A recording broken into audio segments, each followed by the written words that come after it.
Yo, yo, yo, yo, yo, Nakama around the world, welcome back to Haki Corner. This is Brooklyn.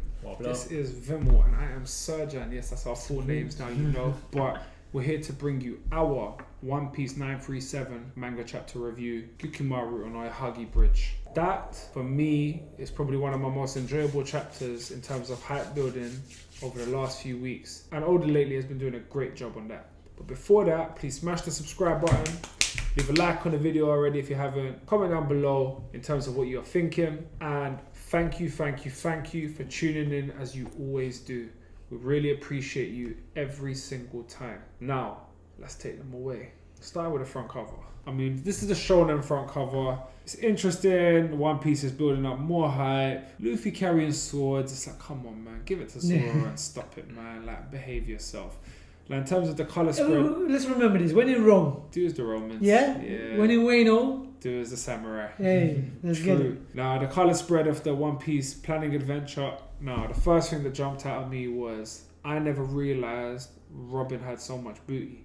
And the angles are doing it, man. Nami, she can't compete with the booty, so she's showing skin and cleavage. But, more importantly... Luffy looking like a Pirate King to be, man. He's looking Henshaw. He's wearing the Pirate King coat. He's a proper captain of a ship.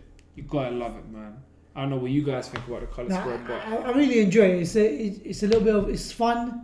It's got treasure maps, as what pirates do. It's got the treasures lying around. Actually, I didn't notice this before, but it's got a little knife spotted onto a location on part of the world. Same target maybe as what we saw just in that. Yeah. So I like it. They're on an adventure. They're picking up. What's interesting is at this point, obviously this is a Straw Hat crew, missing Jinbei. So are we not counting him just yet, even though we know he's joining the crew? Maybe it's once he finally joins, he'll be included in these pictures. Because I wonder what he would be doing in this picture. Why don't you tell me, what do you not think Jinbei would be doing? Now, there's really kind of two ways to build up this chapter, and Oda is a supreme troll. Now, we start off, we catch up with Big Mom, Chopper, Otama, and what's that big girl's name? Okiku. And they're on their way to Udo. Oh no, we've also got Momonosuke. And Momonosuke. In the background, I forgot he was there. He's practicing his sword technique quietly. So him, Yaha. Yeah. What we have to remember is they're on their way to Udon. And the reason why Oda's such a troll, is because Chopper has lied. Chopper has lied about the Oshiroku being in Udon, all to save Luffy, and he is so panicky, crying, tense, under the weather because he thinks he's putting Luffy in danger. But he doesn't realize that he's done a brilliant job, and the person that he's really put in serious harm's way is Queen. Well, then Queen has to own this responsibility. Queen needs to understand you're just a queen, and this is the pirate queen right now. Do you understand? This is a young There's levels. So it's crazy. But it was beautiful. Like, this was the beginning of the chapter. And as we go into Udon, we'll see what matters. But more importantly, what did you guys think? Now, Luffy smashing up everybody, practicing his haki. What do you think about what Luffy said, man? In terms of the levels of armament haki, man. So he's practicing what he saw Rayleigh do. Rayleigh didn't. I don't know if he actually directly said that he was teaching. He was teaching him, right? Rayleigh showed him this is what haki is. Let me help you develop your own haki, but the rest is up to you. Haki is inevitably within everybody, but the levels to it becomes apparent for how much you train it and how much your will allows you to train it. So what he saw Rayleigh do, he's at an advanced level. So it's now, what do you think he needs to do to get to that? Well, the thing is, as we can see, since we've come into the new world, if you think about it, Dressrosa was the first. Dressrosa Punk Hazard, that was all the first arc. Yeah. Fishman Island was just like, hey guys, welcome back. They destroyed everything in their paths, Now, what did we learn in Dressrosa? Awakenings. So there's levels to the devil fruits. That's one. Then, what did we learn in Whole Cake Island? There's levels to observational haki. Here, we are learning that there's levels to armament haki, and he's distinguishing, obviously from the perspective of Luffy, we've seen the black arm, some people can go whole body, everyone can swing it out, but Rayleigh's at such a level. Now, Rayleigh, in my opinion, and I think we can support it as the right-hand man of the Pirate King, once upon a time, and even probably now, he is one of the strongest people in the One Piece verse. 100%. He has to be top 10 dead or alive, yeah. The way he handled Kizaru at his old age, after not having fought in ages, he's not even sharp. He just held his own with him. And he said, if I was younger, he's a troll. I would have, you know... He says it. He said, I'm an old man now, man. Listen, take it easy on me. But he knows if he turns that switch on, he swam across from Sapodi Archipelago to where Boa Hancock's island. Oh, man. Kill the sea monster. Bloody hell, mate. That was a bit of a workout. You alright, guys? So is he around there? Let's have a quick word. He's banter to him. So this whole arc is about really fanboy shit over there. So no, but if you look at it, levels. In Whole Cake, Luffy started to peer into the future. With the observational haki, it's slightly improved. And he said that a few chapters ago, even if I improve just a little bit. So here, after taking that L to Kaido, we know he doesn't belong. This is Oda justifying how they're going to beat Kaido. Yeah. As a group, maybe not one-on-one, but they all have to get stronger. What I would have liked to see is Kid develop.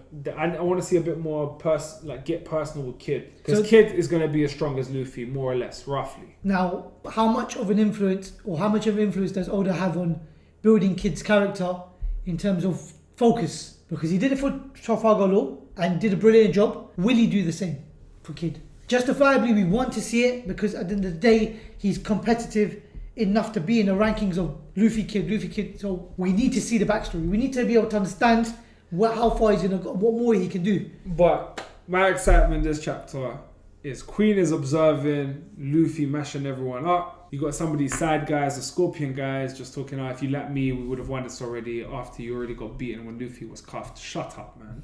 Now, Queen, for one, we see the philosophy of the Beast Pirates. Yeah. The length of time and number of fighters are the most exciting things in a battle. And those are the values of the Beast Pirates. They just want a vast amount of these fake fruit users. They don't care. They just want a lot of beasts. Whereas, for example, Big Mom's crew is a bit more intimate, but everyone's just stronger. But then we are having a build-up, man. We're going to have a build-up to a super heavyweight clash here. Queen loves Oshiruko. Oshiruko is almost as important to me as the air I breathe. I brought a bunch of it with me. How convenient. But nobody else is allowed to eat it. It's my favorite. Wow. Big Mom wants Oshiruko. She's coming to Udon. Now, Queen don't want to share. Someone slaps her hand.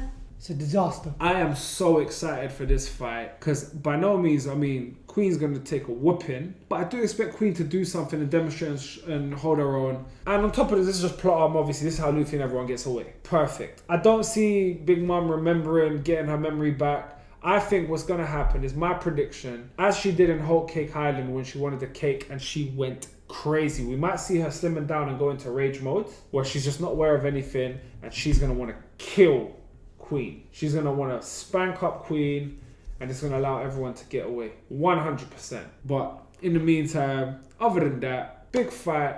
Queen and Big Mom coming your way. What do you guys think is going to happen? Let us know in the comments down below.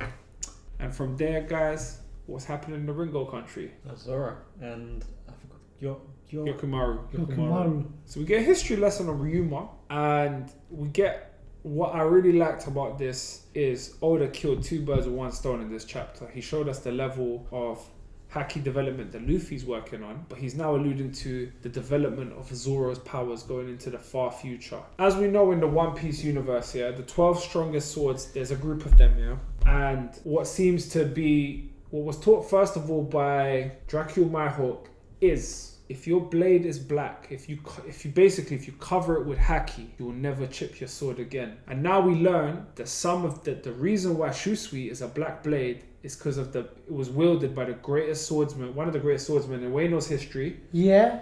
And after the many battles, it became black. So does it have permanent Haki? Was it continuously been imbued because of the battles and the amount of will that's been forced into it? That's a great great concept. Yeah. Now on top of that, the reason why I like this, now anyone that knows Zoro is my top 3 characters. Sometimes he slots in at number 1 and then other people overtake, but he's always in the top 3. If we have to be true Zoro fans, we got to understand that his most important sword is his white sword that he got from his rival, the girl that died. Yeah. his sensei's daughter. It's the most sentimental sword to him. And it's going to be the sword that he's going to win great fights with. Yeah. That sword's going to become black. Because all the other swords, along the way, he'll replace. But he's already imbuing his haki into the sword. So will he? In all of them. In all of them. So, but will it stay? That's what we're trying to allude to. Well, I think along the story it's going to develop. Yeah. And what was funny is Gyukimaru just keeps trying to slash Zoro when he's not looking. The issue I've got, there's a certain leveling of we're gonna get to him. We're gonna get to him. He's said Ryuma was the greatest samurai. He protected Ueno from intrusions. He was in many a great battle against many strong people. And I'm not saying probably it's a justified way of measuring the levels. Now, do you know what? It's not a way of justifying. I'm gonna stop right here because we're talking about a skeleton. Undefeated swordsman. Well, he don't know. Undefeated swordsman. Probably wasn't this fight in the country of gold. What do you call him? The god of. We called him a god, man. We can't call it a fair scaling. Sword god. We can't call it a fair scaling with Zoro for him. But he gave him a just dues, and he earned his respect. Earning a respect of someone who had the title of sword god and held the national treasure. Not just that. But when they met at the time, when Zoro did fight him, there was a great analogy. And Oda foreshadows sometimes years back. Now, Thriller Bark was a very, very long time ago. It was pre-time skip here. But when they met Brook, and Brook was looking... Because he was fighting to get back Brook's shadow. Yeah. When they were looking at Brook, because Brook is also a fellow swordsman, just not on the higher level. When they asked him, they look similar. They're a similar build. They said, well, that this was Brook's words. It just means that their strengths lie in the same areas. Do you understand? Like, Oda says these things back then that will come forth right now. They're going to respect Zoro whether they like it or not. The issue is, he has to pass through the trials and errors, as the highway robber is proving, no matter when Zoro turns his back and blinks in the other way. Well, it's very important, he's trying to swing at Zoro, but Zoro is just saying, like, we're getting into Zoro's head. He's not just acting like a hard guy. He's actually thinking. He's listened to when he said the sword became black. And then he says, now that he mentioned it, I've always been curious about that. So Zoro's already figuring these things out. He's not a knucklehead. He wants to understand. Listen, he's a genius in his own right. Hey, this is his forte. He was on the tutelage of a genius, Mihawk himself, the strongest swordsman. So he had to learn something. And Mihawk saw something in him. So it was already there. Now, he keeps getting attacked. Now, this was funny. Komurasaki's appeared. Yeah, we can all agree that, sir. Begging for help.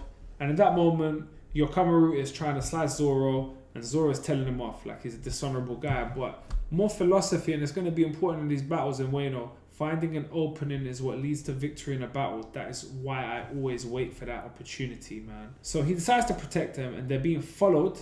Zoro's serious because he sees Komurasaki bleeding. And they are being trailed by a warrior with a sickle, who turns out to be Kamozo, the manslayer. Spin. Exposed by Komurasaki, who has clearly figured things out over the 20 years, that this manslayer is not... See, Wano's a dirty country. There's a reputation of this serial killer murderer, but really is a hired assassin. She's exposed him. And now he's going to fight Zoro. And Zoro acknowledges that he's a really high-level, strong guy by looking at him. But he also acknowledges that killing someone under him is going to cause issues. But... we gotta do what we gotta do. It doesn't matter. No problem, man. But the guy tells Zoro, man, you're the one that's gonna die, man. So it's a real serious fight. We see Zoro get serious at times, go for his head, dodging. Can't wait till this gets animated. Says this guy is strong, starts smiling, and bam, this idiot guy, Gyukimaru, you're wide open. Zoro dodges him again, and you know what? I was shocked, man. I don't know how you guys felt, man. He got stabbed. Crazy. He got stabbed in his chest, man. Like, I'm just thinking, the whole thing went right through him. Straight through his whole body, clean cut. And the issue, this is the funny thing. I'm in shock when I saw it. But what's even more exciting, Zoro took that hit, then he started to smile. His grin, and you can see the effects of throb. That's him feeling that pain. And he's using that pain for his own purpose to sort of say, okay, let me take this pain and come at you again. It's crazy. Well, what I'm going to throw out there, and this might just me being a fanboy, Zoro wants 3 swords. Did he get stabbed on purpose to take it from him? Because that's what he did. I think it was a thing of him being just thrown off at that split second of Gyukimaru. Well, true. If Yokomaru and this guy are really strong, it's plausible that someone of Zoro... And you know what? This is the first time he's taking legit damage in the New World, man. Yeah.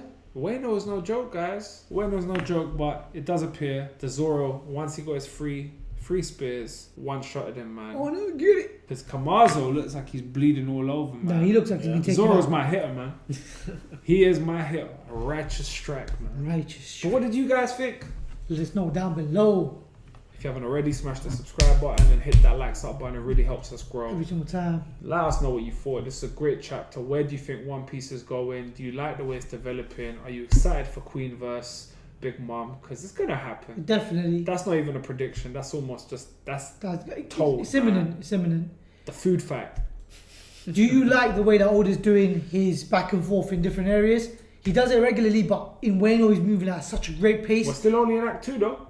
And such a great pace again, and I can't explain it enough to sort of say we're getting a lot of action and a lot of content. So do we like to continue seeing it, or what else would you want to see? Let us know down below. But from Conqueror's Haki Corner, it's that time again. Until next time, it's the peace out.